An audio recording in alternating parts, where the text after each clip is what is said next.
Konten dari video ini adalah dari pemikiran dan pendapat saya pribadi. Jika ada yang dirasa masih kurang atau tidak akurat, silakan menyampaikan di kolom komentar di bawah, agar kita bisa bersama-sama berdiskusi dan bertukar pikiran. Terima kasih dan selamat menonton. Possibly bleak as this. Drogba! They've pulled the rabbit out of the hat again. Sepak bola adalah salah satu permainan yang paling populer, paling digandrungi di seluruh dunia. Dan Indonesia adalah salah satu negara yang paling gila sepak bola di seluruh dunia. Itu nggak perlu dipertanyakan lagi ya. Gue berani jamin sekitar 50% penonton video ini, lo pada itu pasti ada ngikutin sepak bola. Ayo silakan jujur-jujuran, silakan tulis komentar di bawah lu dukung tim apa. Kalau gue dukung tim apa ya? Sebentar. Oke, ini dia. Silahkan hujat di kolom komentar di bawah tentang gue dukung tim apa ya, silahkan. Jadi gini, gue sendiri sudah ngikutin sepak bola sebenarnya belum gitu lama ya, baru sekitar 2 tahunan ya. Dan gue itu kalau dibilang fans banget sama bola itu nggak gitu ya. Gue ada ngikutin, tapi gue bukan kayak penggila sepak bola. Tapi gue merasa ada beberapa hal, beberapa pelajaran ya, yang bisa gue petik dari dunia sepak bola. Dan di video kali ini gue akan membahas soal itu. Beberapa hal yang kita bisa pelajari, yang bisa kita petik dari dunia sepak bola. Jadi, halo YouTube, kembali lagi di channel Koko Vincent. Dan kita akan bahas tentang hal-hal yang bisa kita pelajari dari dunia sepak bola ya. Ada banyak hal ini ya. Jadi, simak terus videonya, mari kita mulai.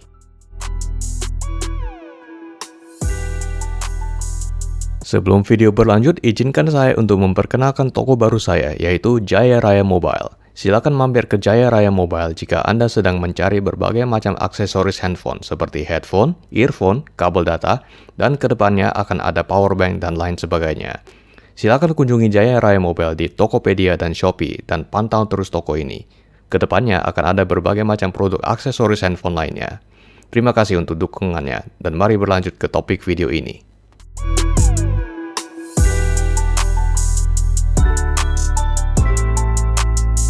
Di semua tim sepak bola pasti ada yang namanya kapten. Jadi kapten itu ibaratnya itu ketua gengnya gitu, pemimpinnya. Kalau lu ditunjuk sebagai kapten, artinya lu itu dianggap layak menjadi ketua geng, jadi pemimpinnya. Itu bisa dianggap sebagai sesuatu yang membanggakan ya, karena wow, gua itu artinya pantas jadi seorang pemimpin. Tapi di sisi lain ini bisa jadi kontroversi karena orang akan bertanya, pantas gak lu jadi kapten? Pantas gak lu jadi pemimpin? Bisa gak memimpin? Bisa gak memberikan contoh yang baik, menjadi teladan yang baik? Bisa gak lu diandalkan ya.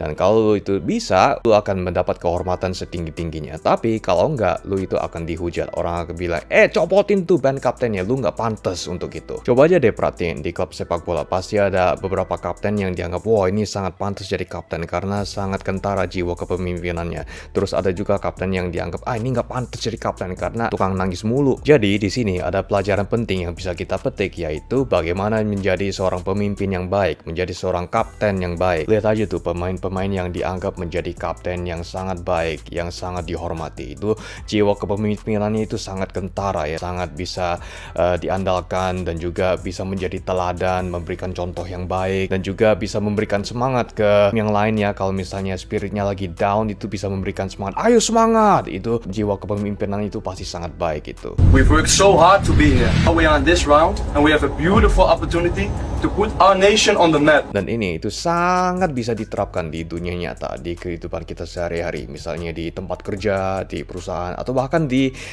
pemimpin negara ya. Ini itu kan sangat dibutuhkan ya, orang yang mempunyai jiwa pemimpin, yang bisa dijadikan teladan, yang bisa memberikan contoh yang baik ya, itu agar bisa maju dan berkembang. Dan ini menurut gua itu adalah salah satu pelajaran yang sangat berharga yang bisa kita petik dari dunia sepak bola. Don't forget who you're playing for your family, for your country, for your honor. Then we go out and we kill them today, okay?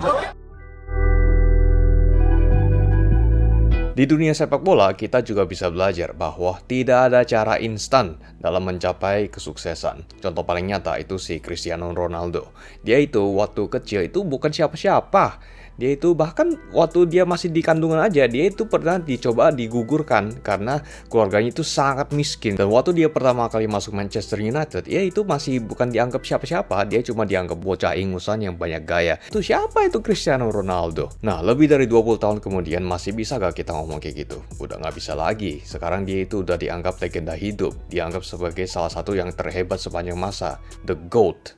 Itu Cristiano Ronaldo. Nah, kenapa dia itu bisa menjadi the GOAT? Ya, itu semua karena kerja keras dan work ethicnya dia yang katanya itu tak tertandingi.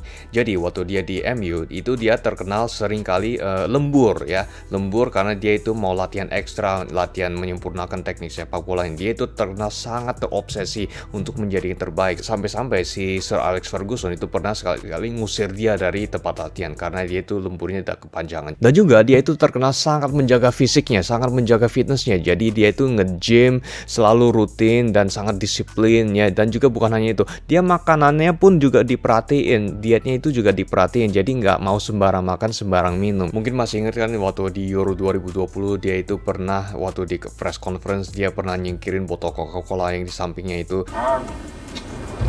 Dan itu kan waktu itu heboh banget ya, sampai-sampai saham Coca-Cola nilainya itu terjun bebas. Ya karena itu dia sangat terobsesi dengan hidup sehat sampai-sampai Coca-Cola pun ditolak.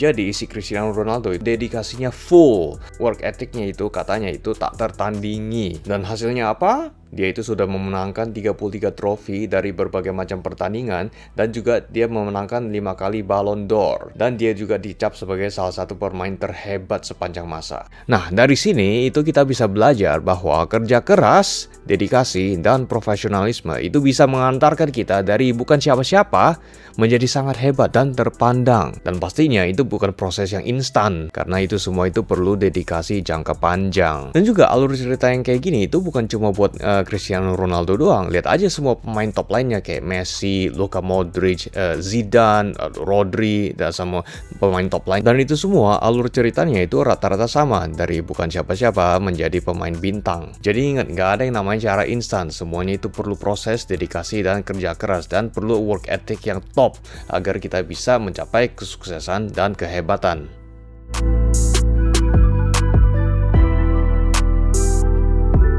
Sepak bola juga ngajarin kita gimana caranya bekerja sama sebagai tim untuk mencapai satu tujuan yang sama. Setiap tim sepak bola kan ada banyak pemain, dan tiap pemain itu mungkin punya egonya masing-masing. Mereka mau tunjukin, oh gue bisa gini, gue bisa gitu, lihat skill gue gini gitu.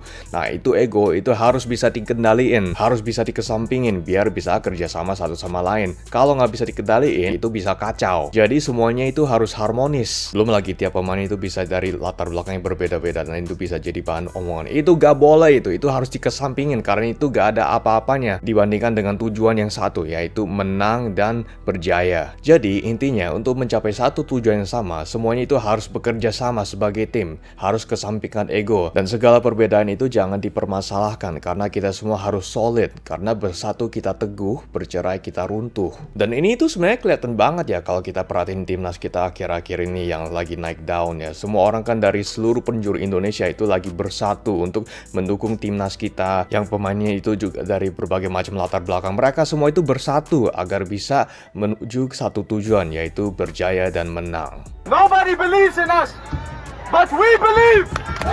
We believe!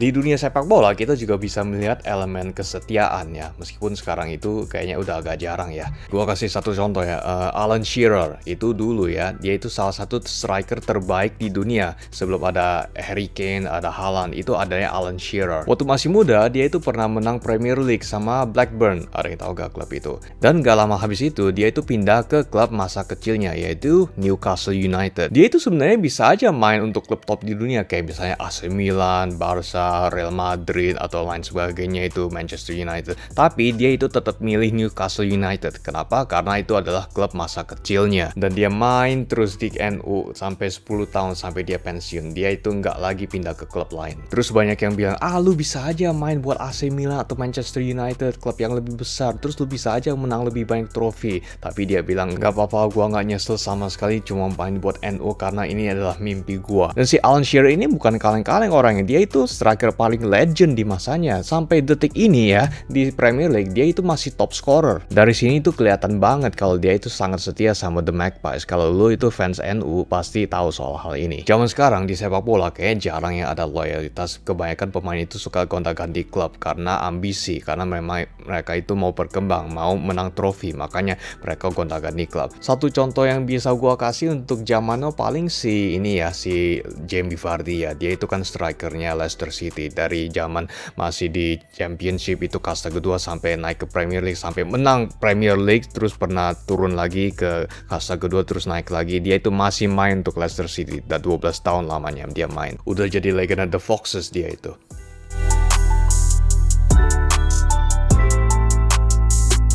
Satu lagi yang bisa kita belajar dari sepak bola adalah manajemen bisnis. Zaman sekarang sepak bola itu bisnis, duitnya gede, harus pintar ngelolainnya. Kalau enggak, bisa terpuruk. Nih satu contoh ya, Man City. Sejak dibeli sama grup Abu Dhabi, itu kan sukses besar ya. Kenapa? Karena pertama pasti karena uang, ada duit. Jadi bisa beli sama bayar pemain top. Dan itu juga faktor besar kenapa bisa sukses sekarang. Tapi bukan cuma karena itu, karena manajemennya juga bagus, rekrutmennya bagus, pelatihannya bagus, infrastrukturnya itu di-upgrade. Makanya Man City jadi klub paling sukses akhir-akhir ini, pernah menang treble malahan. Coba dibandingin sama PSG, itu kan sama, dulunya bukan apa-apa terus dibeli sama grup Qatar terus jadi kaya banget dan akhirnya bisa beli banyak pemain top ya. Dan itu kan skuadnya itu pernah jam paling elit banget, itu ada si Messi, Neymar sama Mbappe di satu tim. Cuman kok sampai sekarang masih belum menang UCL ya.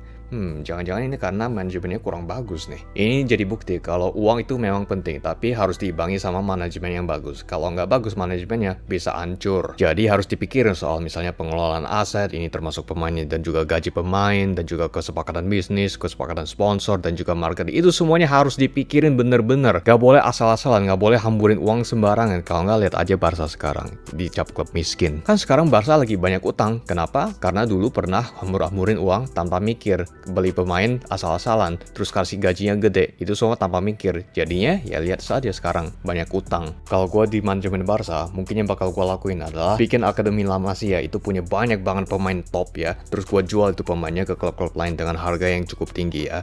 Ya mungkin orang bakal bilang, ih sayang banget, padahal kan bisa main buat Barca. Tapi ya apa boleh buat, gue harus nutupin utangnya Barca yang banyak banget itu. Banyak banget contoh klub yang dulunya itu berjaya, tapi sekarang terpuruk karena mismanagement. Contohnya Blackburn. Dulu kan itu pernah menang Premier League, tapi karena mismanagement sekarang terdegradasi. Terus ada juga Everton. Dulu kan itu cukup berjaya. Dulu ada Wayne Rooney di situ. Remember the name, Wayne Rooney. Tapi sekarang selalu hampir terdegradasi. Terus ada Manchester United. Ya nggak usah diomongin lagi ya itu. Kalau Manchester United sampai terdegradasi, kayaknya bakal rusuh banget itu. Jadi intinya manajemen bisnis yang baik itu sangat penting. Dan menurut gua ini adalah salah satu pelajaran yang sangat berharga yang bisa dipetik dari dunia sepak bola.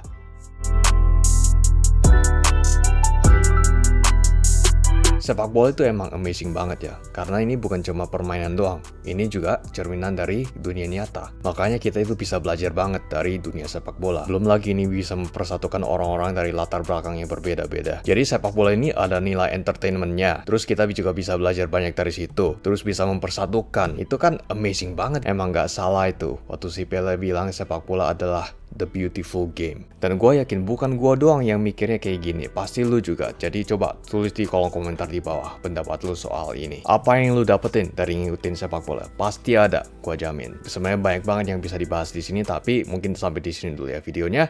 Jadi makasih udah nonton, sampai jumpa di video selanjutnya. Fancy the chances. Oh!